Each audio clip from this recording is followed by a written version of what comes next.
Thank you to MyQ for sponsoring a portion of this video. So Tesla has quickly become one of the biggest car manufacturers and tech companies on the planet. And they are working on a ton of stuff that I think are gonna make the products even better.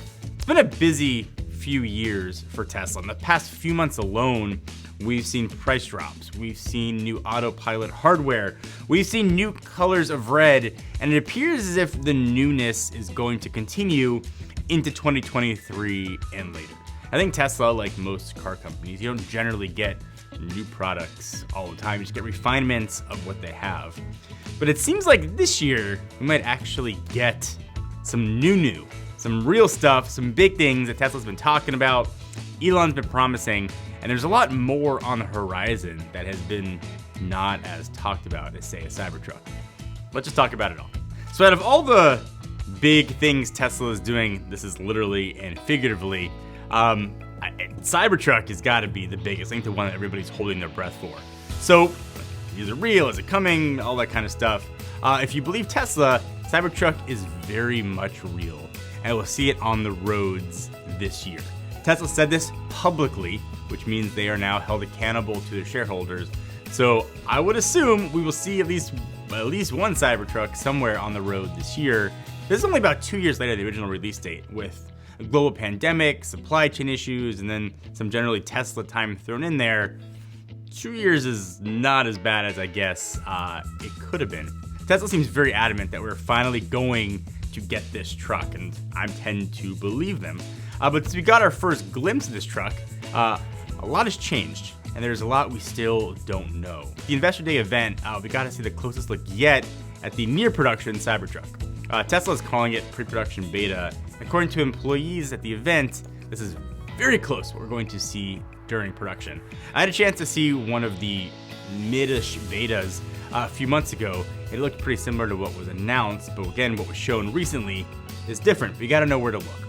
So at first glance, it looks basically the same as the original prototype, which is surprising for those of us that thought there was no way in the world it would actually come to market. And so looking at this thing, it's polarizing to say the least. I'm not gonna talk about what I like or don't like the design. It doesn't matter. It's not for me, but it might be for you. But it's hard to reconcile this thing is actually real. It looks like an unrendered thing in your eyes.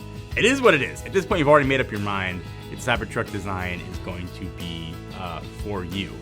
And if it is for you, you take a closer look at this newest sort of close to production prototype. You can start to see where Tesla made some big and small changes. So I think the first major change, addition of side mirrors, probably a bummer to everybody. This was not their original prototype. I think Elon, like pretty much every other car manufacturer here in the US, was hoping we could use cameras like we can in Europe, but hasn't happened. Tesla had to put in actual mirrors. Tesla also added a windscreen wiper, and instead of making them normal like every other car, decided to just use one gigantic wiper on the side. I can't tell. I'm assuming that's gonna be enough to cover the entire windshield on the car. It's weird and it's strange. Everything else about this car is weird and strange. I look at the Hummer truck. I remember it had 3 wipers. That was a weird thing too. So I don't know. It doesn't seem like the wiper is gonna clear the entire windshield, but I'm assuming it will. So the last kind of big change that you can see is in the interior. It actually looks like a real interior now. Apparently this has an 18-inch screen in the middle, which is the biggest screen Tesla has ever used by an inch. And there won't be an instrument cluster behind the wheel, but there's with the Model S and the Model X. Speaking of the wheel, it does seem like Tesla is using this wheel yoke combo, which to me looks like the absolute perfect compromise of the two. Those that wanted a wheel, you kind of get that. Those that like the yoke, you kind of still get that too. I'm skeptical if this is going to be the final wheel we'll actually see get to the market. Every other prototype has had a different version, but if this is a production one, I'm all for it. You still have a screen in the back like you do with the Model S and the Model X. I think one thing a lot of people were excited about when Tesla unveiled the prototype was a jump seat in the middle, in the front, making it a 6-seater. It does appear in recent prototypes that is gone. We now have a kind of a center console there. The chance it could be an add-on or something you can configure at delivery. But if I was to bet, I would seem streamlining of productions probably that will not make it to the final version. There's still a lot we don't know about this truck, and there's a lot about this new prototype that I couldn't cover. But the biggest question mark that I have and probably every other buyer who put down $100 is, what about the price?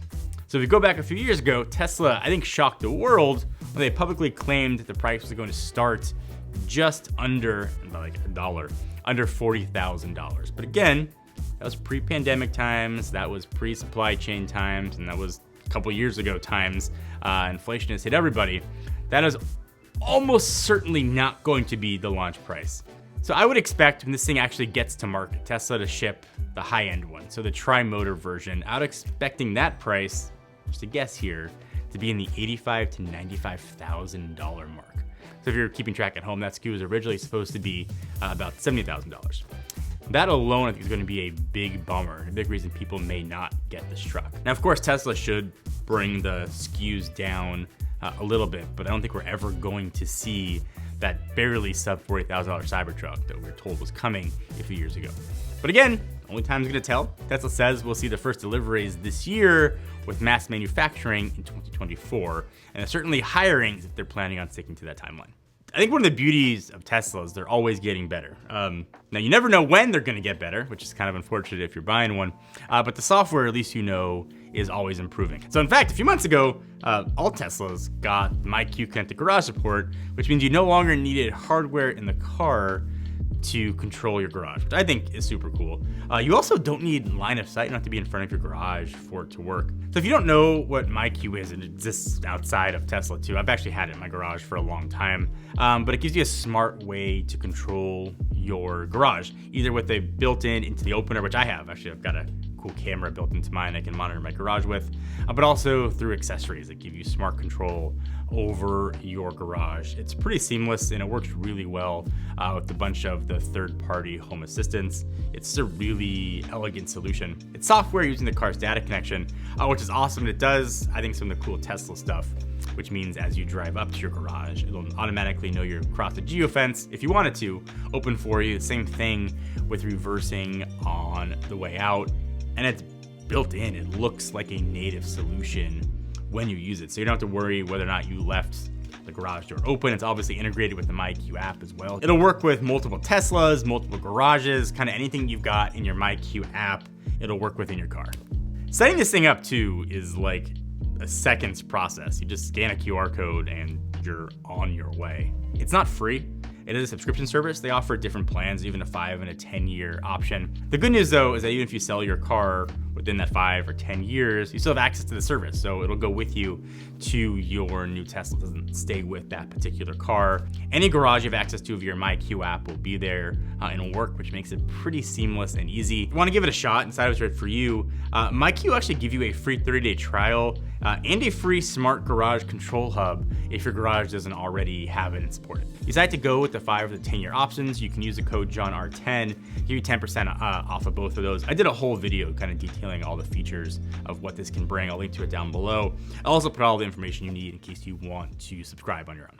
So the next big car update I'm expecting is Project Highland, which is an update to the Model 3, which, comment down below if you can tell me what year the Model 3 came out in. It was 2017. Hard to believe that's almost a 6-year-old car.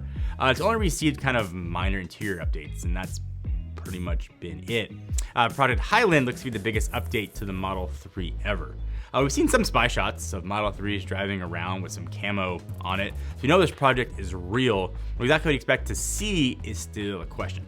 I think it's easy to say we'll see a slight facelift to the exterior of the car and get updated to hardware for cameras and computers, which I will talk about in a sec.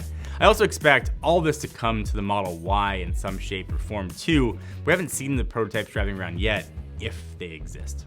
But for Tesla's most popular vehicles, it's important for them to keep updating and changing them for the better. And these changes will make an already great car even better. Other things we could see on the interior too, we could see the yoke make its debut, we could see stalks go away like we've got on the S and the X. The prototypes that have been driving around though don't have those features, but when it comes to Tesla, you really never know. If you didn't know, Tesla vehicles have different generations of their tech built in for safety and their full self-driving features. Currently, we are on 3, and we had 2 before that. So they usually tend to come with new cameras around the car and a better computer to run everything. So even though we haven't heard anything official from Tesla, hardware 4 is very real, and it's already shipping on the Model S and the Model X. A Reddit user first broke the news we took delivery of his X, was told by a technician it had, quote, AP4 and Phoenix radar. But some of the sort of the flagship Tesla features, like autopilot, weren't working, needed to be updated. So should see that soon. So hardware 4 is very real. We can know what it is from a hardware standpoint. We don't know what it's going to give us from a user experience standpoint. The cameras seem to be higher resolution, and there are fewer cameras there as well, because I guess the theory goes, higher resolution, you need less cameras to do it, which is kind of strange. If you look at the front-facing cameras in the S and the X, there are 3 camera holes, which hardware 3 had 3 cameras, but now hardware 4 only has 2 cameras, but they just kind of put in a dummy camera there instead of replacing the whole thing. I was holding out gigantic hopes for a camera in the bumper or lower, so you can get kind of a true 360 camera view. That does not appear to be here with hardware 4. Presumably, this new hardware will make Tesla's full self-driving safer by some magnitude over what hardware 3 was. And again, according to Elon, hardware 3 was already safer than a normal human driving by a lot. So gonna get safer and safer, allegedly, as the hardware and the processing power tends to improve. So speaking of the Phoenix radar as well, radar was taken out of Tesla cars, and it said it wouldn't come back until radar got super advanced and sort of see more than it could be before. That's what the Phoenix radar looks to be, a more advanced radar that can see more around you, presumably for autopilot and for safety. So we know for a fact Tesla's working on a new platform for the most affordable vehicle ever. They talked about the manufacturing plans during Investor Day, didn't actually see the car, but I expect we will see it, I'm assuming very, very soon. There's not too much we know about this other than Tesla plans this to be their cheapest car, and that'll be very easy to manufacture. We've also heard that it may be a hatchback with a similar interior to the Model 3, but your guess is good in mine at this point. Won't be surprised though if you get a glimpse of this by sometime in the summer. Other crazy rumors have been circulating about this car, like to save cost, Tesla won't paint it, for example, but we should see more again in the next few months. We also saw during Investor Day, kind of covered up in a picture, what looked like a van. I don't know if it's a Tesla's answer to Rivian's EDV or kind of an ID Buzz competitor or something totally new Tesla's working on, but Tesla van seems pretty cool. So going along with cars is Supercharger network. That continues to be, I think, one of the key selling points for Teslas, and it's such a huge advantage. It's the only reliable way to charge an electric car while on a road trip. I think Tesla is making this even better. So a little while ago, they introduced a Magic Dock here in the US that let non-Teslas use superchargers. Not very many have it, presumably more will soon. Right now, only a few locations in California and New York, but it's a very interesting move for Tesla. Clearly, the network is a gigantic reason to buy a Tesla, but if anyone can sort of use them, it makes a worse experience for Tesla owners and gives less of a reason to buy one. On the other hand, Tesla already has stated their goal is to move electrification forward, letting anyone use a charger to certainly speed that up. I'm incredibly excited about the Supercharger network opening up here. My guess is these Magic Docks will come to certain locations, but not everywhere, and this will let Tesla owners be able to say the network is open and not flood every single supercharger with non-Teslas, but definitely remains to be seen. We did just get a glimpse though at the next generation supercharger, which is the 4th gen. There's one that's almost ready in the US, and in Europe, a V4 supercharger just went live. They look like bigger versions of the urban superchargers. The only real difference here is a longer cable for charging non-Teslas and bigger cars. But apparently this is going to support up to 600 kilowatts charging, or the 250 max we have right now on V3. Now presumably this will come in handy for a bigger Cybertruck. Should have a gigantic battery inside, and perhaps new Tesla vehicles that come out can support faster charging architecture. But it's nice to know at least that it's going to be, at least in the immediate future, future-proof. But again, Tesla hasn't said anything about this yet. We're just basing this off of sort of a little label on the back of the supercharger. Another area Tesla is still moving ahead with is solar and Powerwall. But right now, I'm not expecting any huge updates with any of that. It's pretty clear Tesla is trying to electrify as fast as possible, but their current solutions, I think, are still about as good as it gets right now. That was a lot. Tesla is very busy, and they may surprise us even more. They announced, a robot last year. Maybe they're gonna announce an electric lawnmower or a helicopter at this point. Who knows? That's kind of the fun with covering Tesla. Keep you on your toes. You never know what's going to come from them. I'm excited for the future of Tesla. I'll probably find myself back behind the wheel or yoke of one in the next few years. And I think the more cars they can get out, the better. I think the more features they can bring to these cars, the better. Now, they're obviously very focused on the tech. I think focusing on driving experience, interior build quality, interior luxury features on the high end would also be very welcome. But either way, it's going to be a very busy next 9-ish months for Tesla.